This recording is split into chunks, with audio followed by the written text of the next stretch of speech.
News India 27 नव्या पिढीचं नवं माध्यम। देशाने तुम्हाला काय दिले यापेक्षा तुम्हाला देशाला काय देता येणं शक्य आहे ते देत राहा। राज्य लोकसेवा आयोगात जेव्हा गेलो तेव्हा मुलाखत दिली, त्याच दिवशी निकाल लावण्याचा पायंडा पाडला। प्रत्येकाने आपले आईवडील आपल्याकडे ठेवले पाहिजेत, कारण त्यांच्यासारखे आपल्या कुटुंबाची काळजी घेणारं दुसरं कोणी नसतं, असं प्रतिपादन राज्य लोकसेवा आयोगाचे सदस्य डॉक्टर प्रताप दिघावकर यांनी केले। मानवधन सामाजिक शैक्षणिक विकास संस्थेच्या 18व्या वर्धापन दिनानिमित्त आयोजित कार्यक्रमात डॉक्टर दिघावकर बोलत होते। या प्रसंगी व्यासपीठावर महाराष्ट्र आरोग्य विज्ञान विद्यापीठाचे कुलगुरू डॉक्टर कालिदास चव्हाण, मानवधन संस्थेचे संस्थापक अध्यक्ष प्रकाश कोल्हे, सुखदेव कोल्हे, जिल्हा नियोजन आयोगाचे सदस्य गोरख बोडके, संस्थेच्या सचिव ज्योती कोल्हे उपस्थित होते। यावेळी सूक्ष्मातून विश्व घडविताना आणि मानवधन संस्थेच्या वर्धापन दिन विशेषांकांचे प्रकाशन करण्यात आलं। यावेळी डॉक्टर दिघावकर यांनी सांगितलं की संत गाडगेबाबा सांगायचे, दगडात देव का बघता, तेच काम प्रकाश कोल्हे करताय। कोरोनामध्ये कोल्हेंनी 200 अनाथ मुलांच्या शिक्षणाची व्यवस्था केली। पुस्तक म्हणजे अनेक विषयांचे रसायन आहे। अभियंता माणूस 7 ते 8 विषयांचे विवेचन असलेले पुस्तक लिहितो। कधीही वडिलांना त्यांच्या मुलाच्या पुस्तक सोहळ्यात व्यासपीठावर बघितले नाही। जगात कुठेही गेलात तरी तेथे भारतीय व्यक्ती आहे। 500 रुपये नसताना शाळा काढणारा माणूस अद्भुत आहे।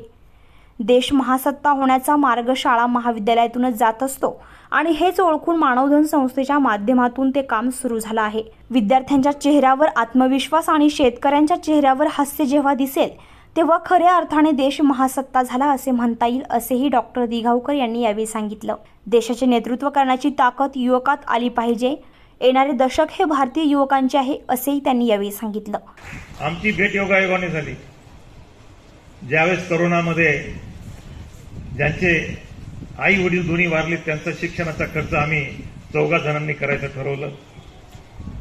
मी, गोरखजी बोडके, डॉक्टर वडगावकर आणि प्रकाश कोल्हेजी। मी IPS ऑफिसर IG होतो त्यावेळेस नाशिक परिक्षेत्राचा। साधारणपणे मी संस्था चालक लोकांच्या भानगडीत पडत नाही, पण पहिल्याच वेळेस त्यांचं जे व्यक्तिमत्व आहे त्यांनी सरळ सांगितलं की मी 200 जे अनाथ मुलं आहेत त्यांच्या शिक्षणाची जबाबदारी घेईन। हे बोलण्याचं सुद्धा धाडस करायला त्यावेळेस कोणी तयार नव्हतं, कारण उद्याचा दिवस कसा उगेल याच्या भीतीखाली वाहत होते। आणि त्यांचे मग पोलीसवाल्यांना सवयी असतात चौकशा करायच्या। खरं पोलीसवाल्यांना पुस्तकाचं प्रकाशन किंवा अनावरणाला बोलवत नाही, पण आम्ही ती संधी सोडत नाही, कारण साहित्यिकांच्या, लेखकांच्या, कवी लोकांच्या सानिध्यात आम्ही गेलो की आमची व्हॅल्यू वाढते। त्यांच्याकडून बऱ्याचशा चांगल्या गोष्टी आम्हाला शिकायला मिळतात, पण त्यांनी आमच्याकडून काही गोष्टी शिकू नये आपण असं पण सांगतो। तर त्यांचा एक एक विषय जे मांडत होते ती पोटतिडीक होती त्यांच्यामध्ये। त्यांनी पण सांगितलं की ते पण सालदाराचा मुलगा आहे, हे सगळ्यांसमोर कबूल करणं, असा कबुली जबाब देणं, हे सुद्धा आताच्या पिढीला तेवढं शक्य जमत नाही। प्रकाशजी, मी सुद्धा 1200 रुपयाचा IG आहे। 12वी ते IG 1200 रुपयात आमची गाडी विनावाहक विना थांबा पोचली। त्यामुळे गरिबीचं दुःख काय असतं, सामाजिक जडणघडणीमध्ये सर्व माणसांना त्रास का होतो हे आपण बघतो। आणि तुमचा जो विचार आहे, नई सोच है नई दिशा है नए बनाए रास्ते, नई सोच है नई दिशा है नए बनाए रास्ते, अपने लिए नई यारो, जिये वतन के वास्ते, जिये वतन के वास्ते, या उक्तीतून तुम्ही काम चालू केलं।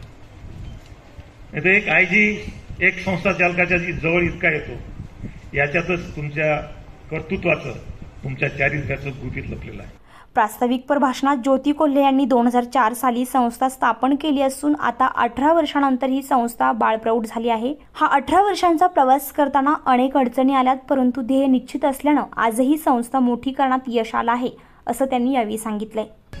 मानवधन सामाजिक शैक्षणिक विकास संस्था या संस्थेला जन्म घालणारे प्रकाश कोल्हे सर 2004 साली ही संस्था स्थापन झाली आणि आज 2022 साली ही संस्था 18 वर्ष पूर्ण होत आहे.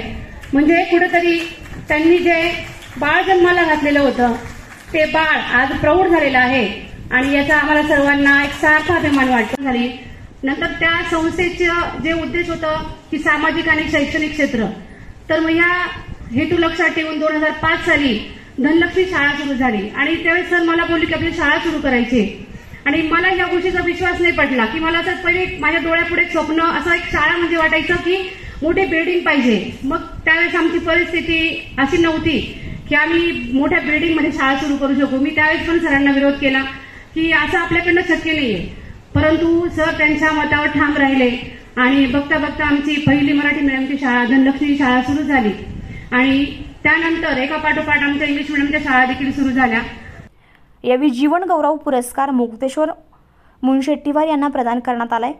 मुक्तेश्वर मुनशेट्टीवार यांनी कारागृहातील बंदिवानाच्या शिक्षणासाठी कसे प्रयत्न केले याचं उदाहरण दिलंय. जन्मलेला आणि योगायोगानं लाल झेंडा घेऊन रस्त्यावरती कामगारांसाठी चळवळ उभारत असतानाच चंद्रपूर सारख्या आदिवासी भागामध्ये शिक्षणाची काय परवड होती हे लक्षात घेऊन शैक्षणिक क्षेत्रामध्ये काम करावं यासाठी प्रयत्न केले. परंतु हे प्रयत्न करत असताना विविध चळवळीमधनं मी सहभाग घेतला आणि या सहभागातून खास पहिल्यांदा मी जे काम केलं असेल ते बंदिवानाच्या शैक्षणिक सत्रासाठी.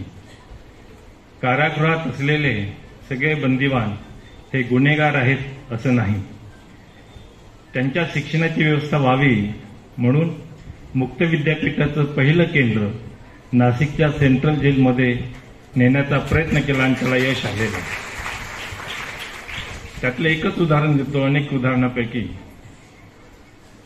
कुसुमाग्रजांच्या सहवासामध्ये मी जेव्हा कुसुमाग्रजांना घेऊन गेलो होतो काव्य संमेलनाच्या निमित्तानं, तेव्हा हितेश शहा नावाचा कैदी हा 302 मध्ये जन्मठेपेच्या शिक्षेमध्ये तिथे आलेला होता.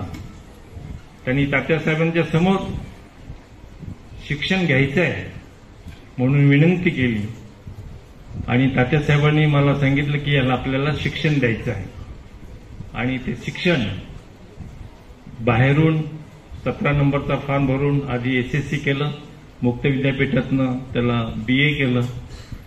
त्याला असं वाटायचं की बा इथे सगळे गुन्हेगार नाहीत, त्यांना न्याय मिळाला पाहिजे म्हणून मला वकील व्हायचं आहे आणि वकिलीचं शिक्षण हे डिस्टन्स एज्युकेशनमध्ये कुठेही नाही. म्हणून मी आणि प्रशासन आणि महाराष्ट्र शासन यांच्या संयुक्त विद्यमाने प्रयत्न करून महाराष्ट्र शासनाने त्याला लॉ कॉलेजमध्ये शिकण्याची परवानगी दिली आणि लॉ कॉलेजमधनं तो LLB झाला, नाशिकमध्येच LLM झाला. जन्मठेप संपलेली आहे, जन्मठेप सनद मिळवून दिली वकिलीची आणि आता तो हायकोर्ट प्रॅक्टिस करतोय आणि दरमहा साधारणतः 1.5 लाख रुपये तो आर्थिक कमाई करतो आणि त्याचा आर्थिक आणि सामाजिक पुनर्वसन करून त्याचा विवाह सुद्धा नाशिकच्याच एका मुलीबरोबर करून दिलेला आहे. प्रकाश कोल्हे यांनी सांगितलं की वृद्धाश्रम कमी करायचे असतील तर प्रत्येकाने आपल्या मातापित्यांना सन्मान दिला पाहिजे. नाशिकमध्ये पाथर्डी येथे गुरुकुलाची स्थापना केली. KK वाघ महाविद्यालयाचे अधिष्ठाता डॉक्टर सुनील कुटे यांनी सूक्ष्मातून विश्व घडविताना या पुस्तकावर बोलताना पुस्तकाच्या अंतरंगात डोकावताना आपलं दर्शन होत असल्याचं सांगितलंय. हे पुस्तक व्यक्तीशी संवाद साधणारं आहे असं देखील त्यांनी सांगितलंय. यानंतर मानवधन वर्धापन दिन विशेषांकांचे प्रकाशन मान्यवरांच्या हस्ते करण्यात आले. यानंतर नाशिक बार कौन्सिलचे अध्यक्ष ॲडव्होकेट नितीन ठाकरे, डॉक्टर सुनील कुटे, ज्येष्ठ समाजसेवक KO पाटील, गोरख बोडके, उमेश देवरे यांचा सत्कार करण्यात आलाय. तसेच यावेळी राज्याचे शिक्षण आयुक्त सूरज मांढरे यांनी ऑनलाईन शुभेच्छा दिल्या. नमस्कार, मी सूरज मांढरे, शिक्षण आयुक्त महाराष्ट्र राज्य बोलतोय. सूक्ष्मातून विश्व घडवताना या कोल्हे लिखित पुस्तकाचं आज विमोचन होत आहे. या कार्यक्रमाला यायची माझी खूप इच्छा होती, परंतु काही कार्यक्रमांमुळे, पूर्वनियोजित कार्यक्रमांमुळे मी प्रत्यक्ष तिथे हजर राहू शकत नाही. परंतु प्रस्तावनेच्या निमित्ताने मी हे पुस्तक पूर्ण वाचलं. पिंडी ते ब्रह्मांडी असं आपल्याकडं म्हणलं जातं. जे सूक्ष्मात आहे त्याच्यात विश्व घडवण्याची शक्ती आहे आणि जे अखिल विश्वात आहे ते सूक्ष्मात सुद्धा आहे. एखाद्या बीजामध्ये जसा वटवृक्ष लपलेला असतो त्याचं पूर्ण ब्ल्यूप्रिंट त्या बीजामध्ये असतं, फक्त ते योग्य प्रकारे हुडकून काढण्याची गरज असते. तर तो हुडकण्याचा मार्ग या पुस्तकातून आपल्याला श्री कोल्हे यांनी दाखवलेला आहे. शिक्षकांच्या बद्दल खूप गौरवाने यामध्ये लिहिलेलं आहे, त्यामुळे मला हे विशेष आवडलं. आणि खरं आहे, आपल्या शिक्षकांमध्ये ही क्षमता जरूर आहे. आज आपण पाहतो की जे काही नवीन घडतं, जे काही चांगलं घडतं, त्यामध्ये आपल्या बालवयापासून शिक्षकांनी आपल्यावर केलेले संस्कार कारणीभूत असतात. आपल्याला दिलेल्या ज्ञानाचे ते झरोके आहेत. खूप चांगलं गुणवर्णन केलं आहे आणि मला खात्री आहे की या पुस्तकाचा सर्वच लोकांना, म्हणजे विद्यार्थ्यांना, शिक्षकांना आणि इतर वाचकांना सुद्धा खूप उपयोग होईल. माझ्या सर्व या उपक्रमाला मनापासून शुभेच्छा. आणि मानवधन ह्या सगळेच वेगळे वेगळे उपक्रम जे राबवतं ते सुद्धा खूप उपयोगी आहेत, दूरगामी परिणाम करणारे आहेत. आणि आता आपण जीवन शिक्षणाकडे वळतोच आहोत, त्याची पायाभरणी एक प्रकारे अशा उपक्रमांमधून होईल अशी मला खात्री वाटते. मी मनापासून सर्वांना शुभेच्छा देतो आणि थांबतो. धन्यवाद.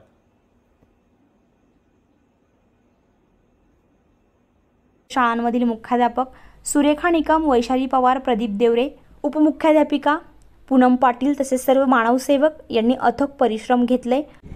ज्याच्यामुळे मी हे जग बघितलं, हे विश्व बघितलं, अशा आई आणि वडिलांनाच लोक वृद्धाश्रमामध्ये पाठवत आहेत. आणि ही संख्या पाथर्डी फाट्यामध्ये 3 वृद्धाश्रम तयार झालेले आहेत. मला आतून खूप खूप वेदना होत आहे.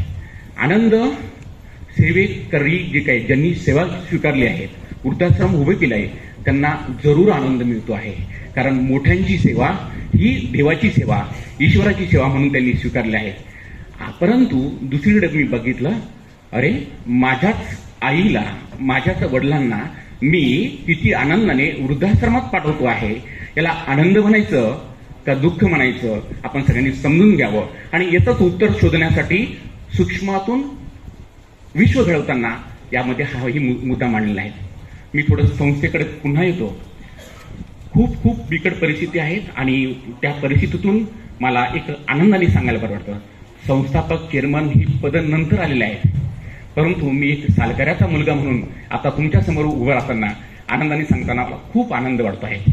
कारण माझेही वडील 40 वर्ष दुसऱ्याच्या शेतावरती सालकरी होते आणि मी सालकऱ्याचा मुलगा आहे आणि तो तुमच्या समोर सालकऱ्याचा मुलगा म्हणूनच बोलतो आहे. मला खूप आनंद होतोय. आज वडिलांना वृद्धाश्रमाची संख्या वाढू नये म्हणून हा एक मेसेज जावं की आपण आपल्या घरातल्याच व्यक्तीला प्रमुख पाहुणे म्हणून या स्टेजवरती बसवण्याचं परमभाग्य किंवा एक मूल्य आपल्या सगळ्यांसमोर ठेवतो आहे. प्रत्येकाने मला असं वाटतं की वृद्धाश्रमाची जी संख्या कमी करायची असेल तर प्रत्येकाच्या वडिलांना स्टेजवरती बसवलं तर वृद्धाश्रमच राहणार नाही. आपण हा मेसेज आजच्या या कार्यक्रमातून घेऊन जाऊया. आणि पुन्हा मी संस्थेच्या वाटचालीकडे मी सांगू इच्छितो. खरोखर आमचे प्राचार्य बर्वे सर पण आहेत, गुरुवर्य, त्यांनी पण जवळून बघितलेला प्रवास. खरोखर माझ्या खिशामध्ये 500 रुपये नव्हते. संस्था सुरू झाली, मॅडमांनी सांगितलं, सगळ्यांनीच विरोध केला, कोणीच सपोर्ट करत नव्हतं. हा वेळेपणाचं लक्षण म्हणून माझ्याकडे सगळे बघत होते, घरातले पण बाहेरचे पण.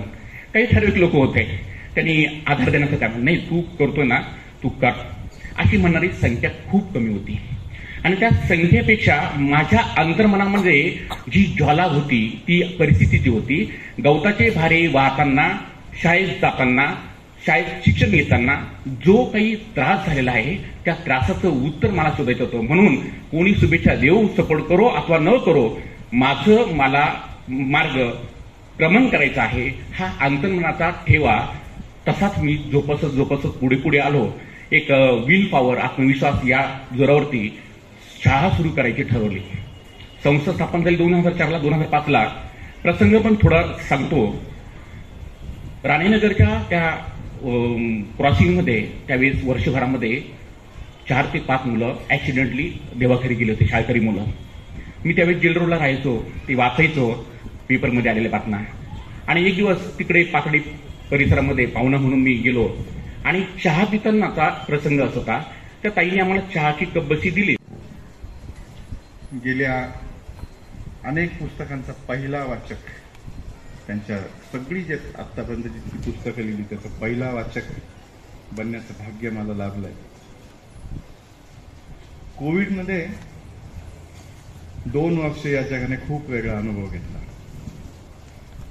तुमच्याकडे गाडी असेल, घोडा असेल, बंगला असेल, कोट्यावधीची संपत्ती असेल, पण यातलं काहीही उपयोगी पडत नाही ज्या वेळेला माणूस आयसीयू मध्ये जातो त्यावेळेला फक्त आणि फक्त दोनच गोष्टी या जगाने बघितल्या, अनुभवल्या, ज्या उपयोगी पडतात, त्या म्हणजे मानवाचं धन आणि ऑक्सिजन हे दुसरं धन. ऑक्सिजन आणि माणूस हे दोनच धन अशा बिकट अवस्थेमध्ये मानवतेला चाहून आले. आणि मग ज्या पर्यावरण दिनाच्या दिवशी या संस्थेची निर्मिती झाली आहे, ऑक्सिजन देणाऱ्या दिवशी, त्या दिवशी हे मानवधन निर्माण होणारं ते प्रकाश.